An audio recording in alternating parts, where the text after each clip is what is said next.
नमस्कार दोस्तों, कल की रात ईरान ने यूएई के ऊपर लगभग 15 मिसाइल और ड्रोनों से हमला किया।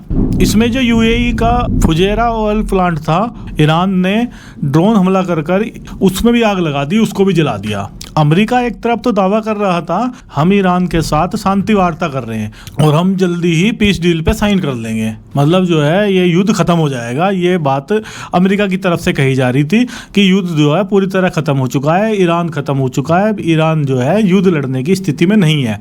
ये बात ना बार बार अमेरिका के राष्ट्रपति डोनाल्ड ट्रंप बोल रहे थे, पर भाई साहब ये उन्हें नहीं पता था कि इस सीज फायर की आड़ में जो है ईरान जो है दूसरे युद्ध की तैयारी कर रहा था। और ईरान ने युद्ध की तैयारी करने के बाद, पूरी तरह से तैयार होने के बाद, उसने यूएई के ऊपर हमला कर दिया।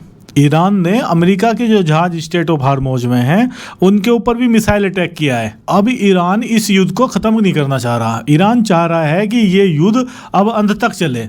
अब अमेरिका कह रहा है कि हम सुपर पावर है। अब ईरान की तरफ से भी ये बयान आ रहे हैं कि भाई अमेरिका नहीं, अब हम सुपर पावर है, हम उसको टक्कर दे रहे हैं तो हम सुपर पावर है। बीती रात ईरान ने अबू धाबी और दुबई इनके ऊपर ड्रोन और मिसाइल से हमले करे हैं। अब ईरान ने युद्ध शुरू कर दिया, पर जो है अमेरिका की तरफ से ये कहा जा रहा है कि जितने भी जहाज स्टेट ऑफ हार्मोज में फंसे हैं हम उनको प्रोटेक्शन देके उनको स्टेट ऑफ हार्मोज से पार कराएंगे। ये अमेरिका की तरफ से कहा जा रहा है। पर भैया बात यहाँ पर एक अटकी है, अमेरिका के भरोसे अपने जहाज को कौन स्टेट ऑफ हार्मोज लेके जाएगा, जब अच्छे से सभी को पता है कि अमेरिका के राष्ट्रपति डोनाल्ड ट्रंप की कोई जुबान ही नहीं है।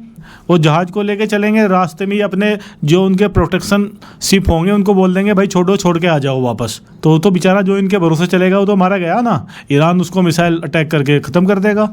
ईरान अब पूरे फॉर्म में है उसको मारने के, जो अमेरिका से पुनः लेगा। बीती रात जो यूएई के ऊपर अटैक किया ये उसी का एक उदाहरण है। ईरान की जो IRGC है वो स्टेट ऑफ हार्मोज में लगातार अमेरिकी जहाज़ों के ऊपर हमले कर रहे हैं, मिसाइलों से, ड्रोनों से। यहाँ अमेरिका का कहना ये भी है कि हमने अपने 2 विध्वंसक समुद्र में उतार दिए जो पारस की खाड़ी में पहुंच चुके हैं। पर भैया वे विध्वंसक कर क्या रहे हैं? ईरान तो ढूंढ के ठोक रहा है अमेरिकी जहाज़ों को और अमेरिका की मदद लेने वालों को। अमेरिका ये भी कह रहा है कि हमारे 4 जहाज़ों ने 2 मर्चेंट शिपों को पार कराया और हमने जो है ईरान के 7 बोटों को डिस्ट्रॉय कर दिया, उनको मतलब खत्म कर दिया। ये अमेरिका का कहना है। ईरान के रक्षा मंत्री कह रहे हैं कि हमारे कोई भी बोट जो है वो डिस्ट्रॉय नहीं हुई है। अमेरिका झूठ बोल रहा है, झूठे दावे कर रहा है। अब स्थिति यहाँ एक और बनी हुई है कि अमेरिका के ऊपर भरोसा भी नहीं किया जा सकता।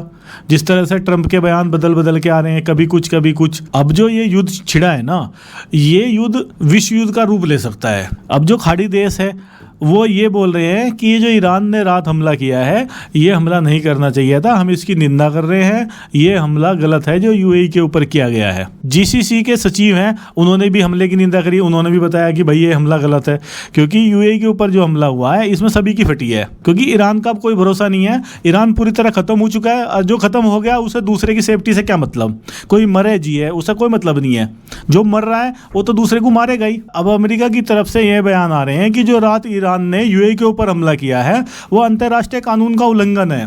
तो अमेरिका अब अंतर्राष्ट्रीय कानून की दुहाई दे रहा है। जब ये युद्ध शुरू हुआ था तो अमेरिका ने सबसे पहले ईरान के स्कूलों के ऊपर हमले किए थे जिसमें निर्दोष छोटे छोटे बच्चे मारे गए थे। तब अंतर्राष्ट्रीय कानून कहाँ था? आज ईरान अपने हक की लड़ाई लड़ रहा है। अब अमेरिका को डर है अगर ईरान जो है वो न्यूक्लियर पावर बन जाता है तो वो टेस्टिंग जो है अमेरिका के ऊपर करेगा न्यूक्लियर बम की।